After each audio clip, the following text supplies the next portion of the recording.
Assalamualaikum dan salam sejahtera kepada semua penonton TV PSS. Saya, Nur Arisa Arena, melaporkan secara langsung dari Pesta Buku Kelantan 2025 yang berlangsung di My Day Mall, Tunjung, Kota Baru.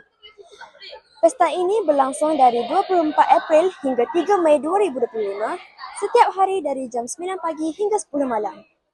Buku dibuka, ilmu dicari. Di Pesta Buku, ramai berseri. Ilmu dicambah, minda berseri, Kelantan gemilang, budaya berlestari.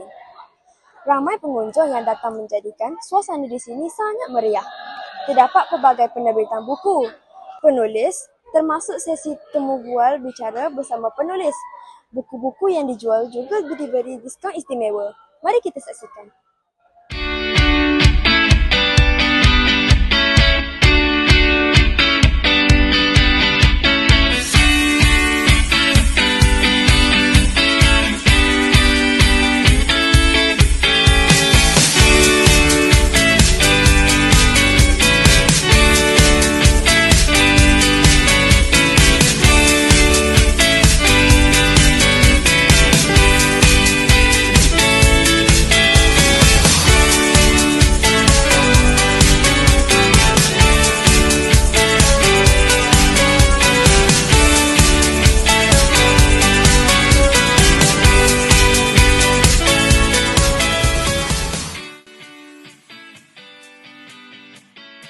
Apakah sambutan pengunjung di tempat anda?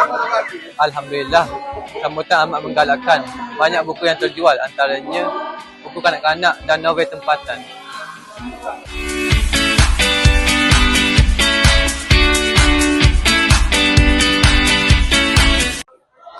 Bunga melati harum mewangi disusun indah di atas para.